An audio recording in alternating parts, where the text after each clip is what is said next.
is a brief lecture on rhetoric and visual design. Chapter 17 in our textbook provides a variety of helpful tips for incorporating design into your writing projects. So I don't want to repeat the advice offered there, but rather focus on some conceptual aspects of design. I want to look at how visual rhetoric shapes meaning and hopefully provides some ideas about how incorporating visual elements can help you to achieve your purposes and to effectively communicate with your audience. And again, look at chapter 17 for some of the nuts and bolts stuff about how to arrange elements on a page, how to use different fonts, that sort of thing. So, but a little bit of background on how visuals make meaning. So, images can be powerful conveyors of perceived reality. Consider, for instance, this red state, blue state map of the United States. In this map, which is likely a familiar image to you, or at least some version of it is familiar to you, states are assigned one color based on the dominant 2008 presidential vote. So the states that primarily voted for McCain are red, those that primarily voted for Obama are blue. The assignment of one color to a state conveys a sense of divisiveness, that each state in the country is either firmly Republican or firmly Democrat. With a map colored this way, it's easy to assume that the country cannot effectively communicate because different parts of the country are so different from other parts. So this is another variation of the same data from the 2008 election. So this is coded, however, according to county rather than state. And with this shift, the map seems much more like shades of purple rather than distinctly red and blue. There are different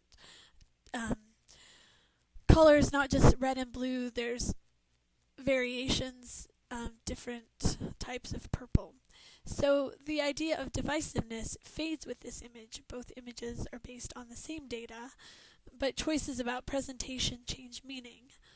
And in writing, visual elements can change how the same content is delivered. So, not only do images convey meanings and connotations, but so do typefaces or fonts.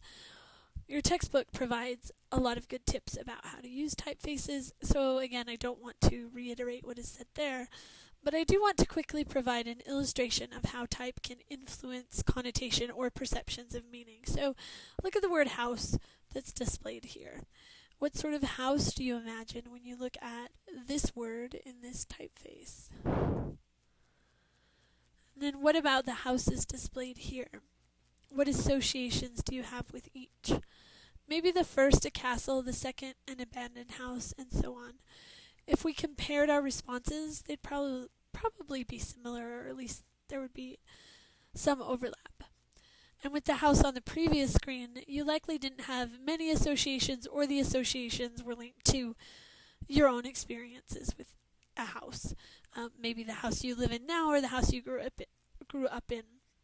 So the type in the previous screen was Times New Roman, which is the default type for many word processing programs, a typeface that we see often and in many contexts. Each of the typefaces on this page is used infrequently, and each conveys a unique association. As you use typefaces, you want to make sure that if you use a decorative or uncommon typeface like those here, that the associations attached to that typeface match with your overall purpose. So, what does this mean in terms of creating meaning with image? Playing with design elements of an image can help you to create meaningful contrasts and derivations. So, here's a Calvin Klein ad. Even if you haven't seen this particular ad, the black and white image, the Calvin Klein logo at the bottom of the page, the figure's stance and attire or lack of are all probably familiar to you. So then take a look at this image. This is a parody ad created by Adbusters, and I've included a link to them in web links. The message of the image is fairly straightforward. That most men are not going to achieve the sleek look advertised by Calvin Klein, even if they purchase the company's products. Reality is a thick belly and lots of hair. The image achieves its purpose because it builds directly off of the familiar Calvin Klein approach to design. You recognize the style of the image, so you are able to make immediate and meaningful associations. So, as another example, look at this Tommy Hilfiger ad. The figures are positioned in front of a large American flag. The fence and the grass suggest a farm or a pastoral setting. The image reflects the concept of Tommy as the new American fragrance, as the tagline says. So here's another parody ad from Adbusters, and you'll notice the similarities, right? You have visually it looks a lot the same, the flag, the pastoral. Here, though, instead of young men and women, you have sheep, and with them an argument against following the flock.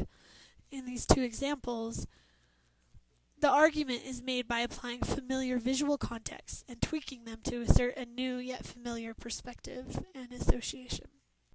We've been reading about the importance of circumstances in making rhetorical choices, and those circumstances, the context surrounding the writing, is just as important with images. So take a moment to look at this ad for Starbucks.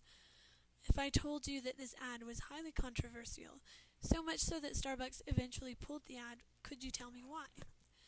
What if I tell you that the ad came out in early 2002? What if I remind you that this was only a few months after 9/11? Does the controversy make more sense now? The 2 cups of tea, pillars side by side, the dragonfly aimed at the cups, the word collapse.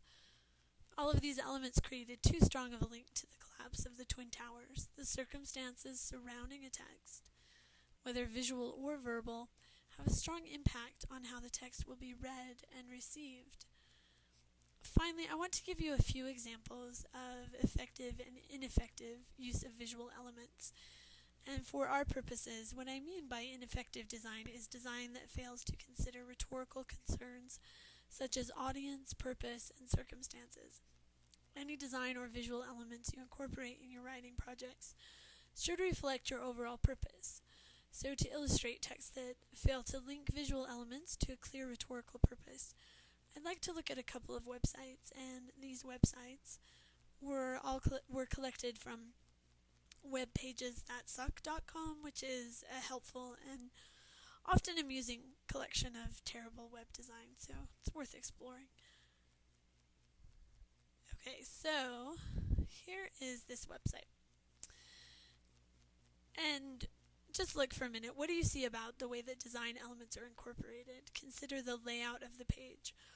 All you see is a list of links with no clear indication of what information is available or how to navigate that information. And there's no category of information. It's all just one long list. So the page's design doesn't take into account the circumstances of reading the web. Most web pages have some sort of navigation, either at the top of the page or the left, so that readers begin to expect these features. It's part of the genre of a web page. So without those elements, the text is less readable.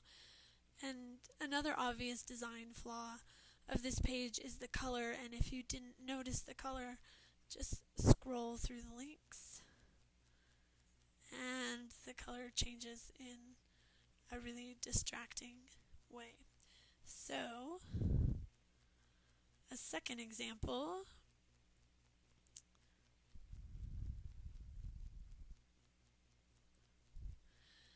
So, in this example, in some ways, it's more successful, more rhetorically effective than the example that we just looked at.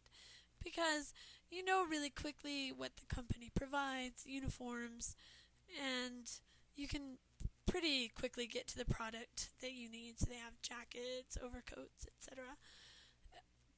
But there are a lot of things happening on here, a lot of different fonts, a lot of distracting animations like this right here. It's really busy.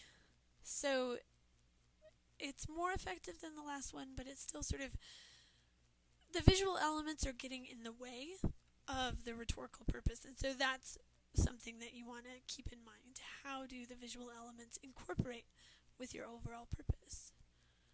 So now I want to look at another example of visual design that's more effective in terms of achieving rhetorical purpose.